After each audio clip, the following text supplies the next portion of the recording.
One day, when the glory comes, it will be... Hi guys, my name is Tiara Perkins, and after Sam Houston State University, I plan on going to law school at Howard to help those who are wrongfully done by our judicial system and are facing time for crimes they did not commit or facing too much time for the same crimes that others have committed but did not receive as harsh of a punishment.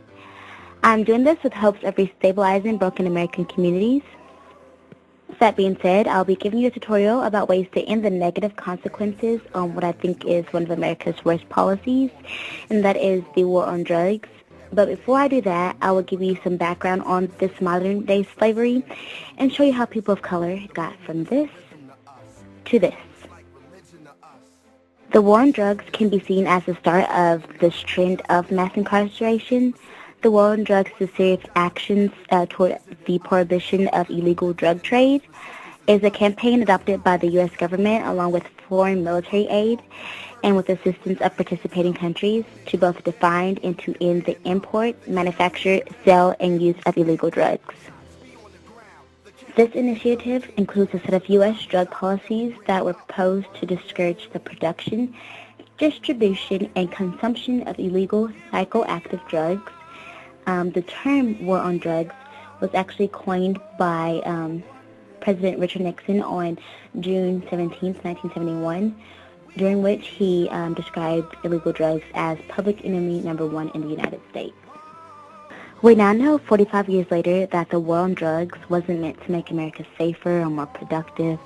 The war on drugs was a war on people, and more specifically black and brown people, whom it sought to demonize and silence, criminalizing generations of youth of color, and created severe drug sentencing laws, ultimately to target and incarcerate communities of color. It was also meant to mute President Nixon's toughest critics to criminalize black people and so-called anti-war hippies. The war on drugs destroyed lives, torn families apart, filled our jails and prisons, and hijacked countless futures of black and brown youth. But that's what we're supposed to do. As of 2014, we had 2.2 million people in our nation's prisons and jails. And y'all, that's a 350% increase over the past 4 decades. 350%. This uptick took place at the same time we doubled down on policies born from the war on drugs, such as mandatory minimum sentencing.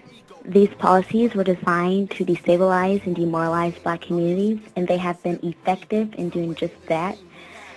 In fact, almost 60% of the people in prison today are people of color, and 1 in 3 black men born today will face the likelihood of imprisonment. Nationally, black men are 6 times as likely to be incarcerated as white men in federal and state prisons and local jails. The effects of the war on drugs has been and continues to be devastating.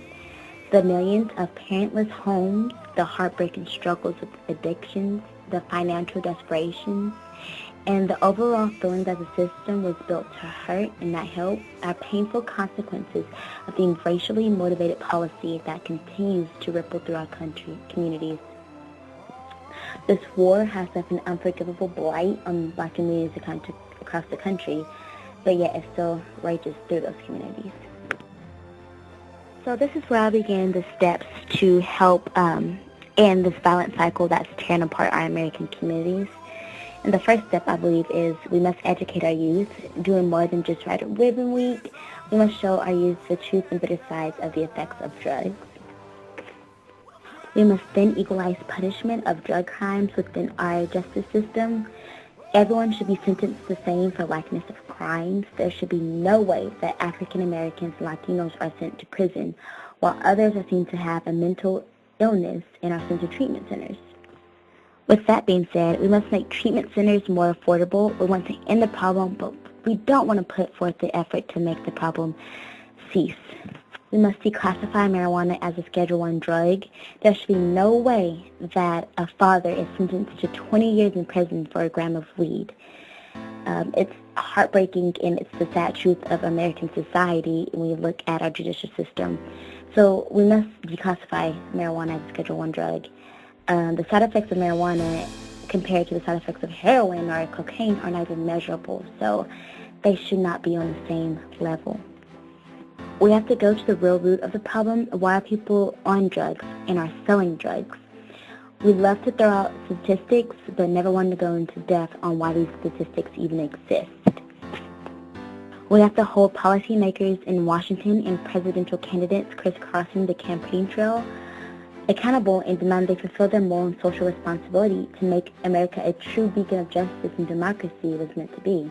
We must demand that policymakers in Washington begin unraveling the policies that have shackled generations of young Americans by supporting criminal justice reforms such as the Sentencing Reform and Corrections Act, and start peeling back layers of policies that have criminalized and demoralized our communities for too long.